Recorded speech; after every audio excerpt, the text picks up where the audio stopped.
بزاف منا يقولوا اللوبيا ماشطو تجي بنينه غير باللحم الغنمي. راني معاكم، ولكن ما تجربوها بالدجاج بطريقتي غادي تجيكم بنينه حسن وتولوا محتمدين الوصفه بدون ولا قطره ماء. شوفوا كيفاش تجي مجمره معسله. واش نحكي لكم؟ يعني واحد البنه خياليه. جربوا الوصفه وبعثوا لي كامل تطبيقاتكم.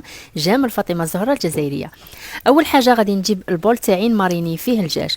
درت هنا مغرف سكنجبير، كركم، فلفل اسود، فلفل احمر حلو، عندي الكاري تاع الدجاج والملح. وكما تعرفوا سر الماكله البنينه هما التوابل، لازم يكونوا جوده رفيعه ويكونوا مطحونين جدد. كيما صفحه بنه التلمسان جبت لنا هذا التوابل اللي ما شاء الله، يعني جوده وريحه ما نحكي لكمش.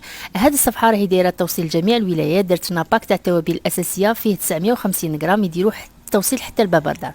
زدت هنايا واحد ربع كاس تاع زيت الزيتون مع شويه تاع المعدنوس، ودرت لهم تاني 3 فصوص تاع الثوم، وحركت مليح هاد التتبيله. جبت الطراف تاع الدجاج خليتهم هنايا واحد الساعه، ومن بعد جبت لاكوكو درت فيها بصله قليتها مليح مليح، ورميت هذاك الدجاج تاعي. ابخي زدت هذيك لا ماريناد اللي كانت باقيت لي، زدت مغرف طماطم صبره.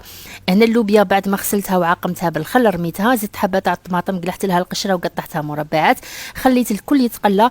غلقت لاكوكوط وخليتها على نار قليله بلا ما بلا والو. ابخي درت لها هذيك الدرسه فيها 2 فصوص تاع الثوم، شويه تاع الكرويه، وخليتها تتجمر 10 دقائق. وشوفوا لي هذيك البنه